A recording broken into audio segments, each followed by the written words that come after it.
This is the best of the week on Relevant Radio. I'm so excited. I can't help but say it over and over again. It was surreal this morning listening to Pope Leo XIV and his American accent.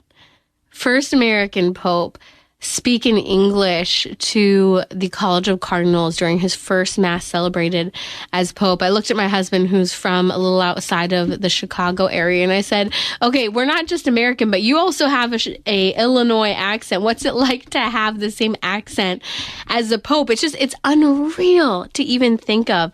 I want to share with you the brief beginning of Pope Leo XIV's homily to the College of Cardinals that he delivered in English. Listen to this. You have called me to carry that cross and to be blessed with that mission. And I know I can rely on each and every one of you to walk with me as we continue as a church, as a community of friends of Jesus, as believers, to announce the good news.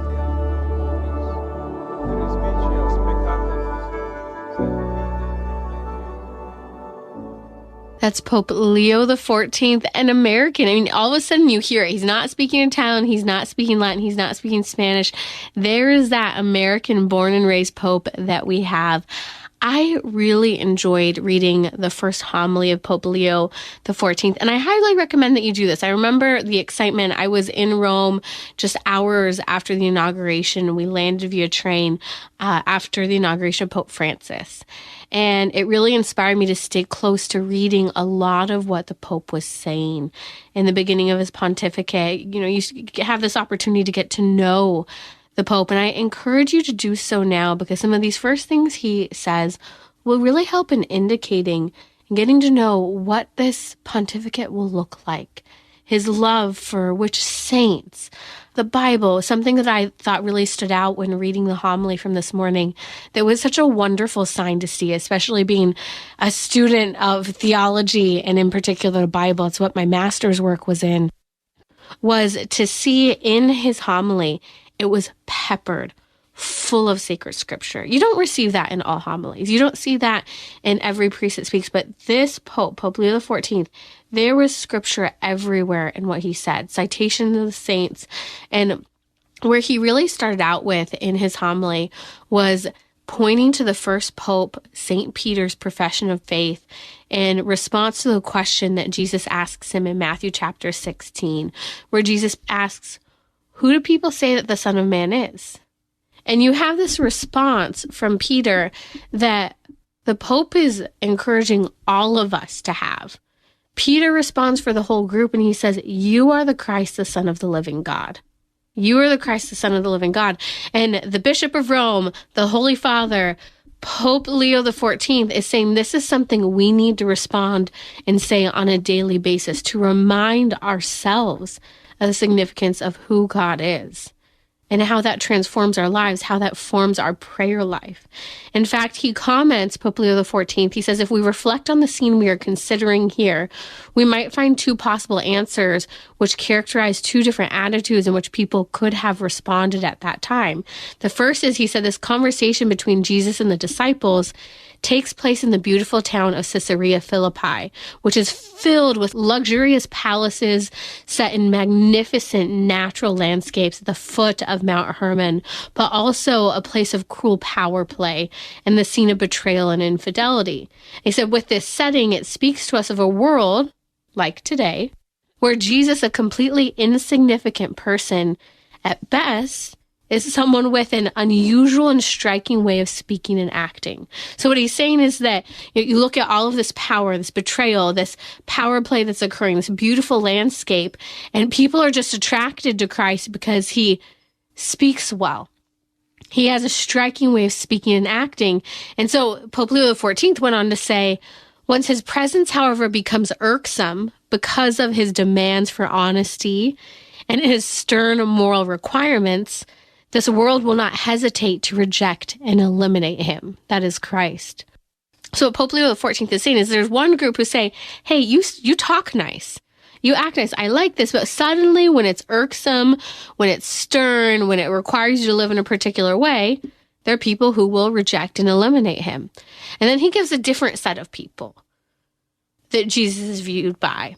People who view him as a religious man, an upright man with courage, who also, yes, speaks well, says the right things, who seems like other great prophets in the history of ancient Israel.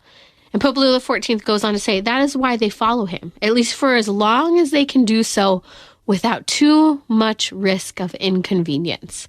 Yet to them, he's only a man, and therefore, in times of danger during his passion, they too abandon him and depart disappointed. So what Pope Leo XIV is offering here is an opportunity to discern, who are you? Are you just looking at someone who speaks well in God, but when suddenly you're a little irked by some of the things he says, you just move along and reject him? Or are you someone who maybe does have faith, and you see, hey, he's like a prophet, he's a holy person, he does right things. But when I'm inconvenienced, or when he's going through something painful, such as his passion, or I have to defend his passion, defend his teachings, we abandon him out of inconvenience, and we leave disappointed. He's really challenging us. The Pope is, who are you? This is why the Pope Leo XIV said, it is essential that we too repeat with Peter, you are the Christ, the Son of the living God. You are God. You are God incarnate. And he comments, Pope Leo XIV, saying something along the lines of, he isn't just saying this to you and I. He's not just saying this to the cardinals who are there before him, whom he's preaching his first homily as Pope to. He mentions that he's saying this to himself, that this is something he needs to say for the sake of his own daily prayer and interaction with others in the world. Then Pope Leo XIV goes on to say something that I thought was very profound. He comments that he says, I begin my mission as Bishop of Rome and according to the well-known expression of St. Ignatius of Antioch. He says, St. Ignatius, who was led in chains to this city, that is Rome, the place of his impending sacrifice, wrote to the Christians there and said this. St. Ignatius said, then I will truly be a disciple of Jesus Christ when the world no longer sees my body. You see, St. Ignatius was facing his body being torn to pieces by the beasts. And he wasn't just talking about his body being not recognizable because it was ripped apart. But he's saying, then I will truly be a disciple of Jesus Christ when the world no longer sees my body. So what Pope Leo XIV says in interpreting this, he says his words apply more generally to an indispensable commitment for all those in the church who exercise a ministry of authority. It is to move aside so that Christ may remain, to make oneself small so that he may be known and glorified, to spend oneself to the utmost so that all may have the opportunity to know and love him.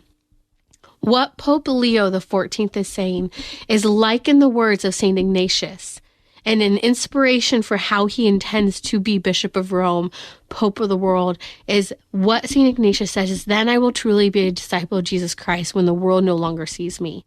So much so that he's stepping aside that a person can have a true encounter with Christ himself. I think this indicates, one, how important he's showing that holiness is, that he's moving aside so that God's grace can move in him. I also am guessing, predicting, hoping that perhaps he might be a little less in the forefront of media interviews and social media, to retire and pull back a little bit for Christ and Christ's teaching to be more at the forefront, rather than some of the overly familiar interviews that we've known of the last papacy that were startling for some. Here he's saying, let Christ shine first and foremost. And he ends his homily by saying this, may God grant me this grace today and always, the loving intercession of Mary, Mother of the Church. Like what you just heard? Share it with your family and friends. And thanks for listening.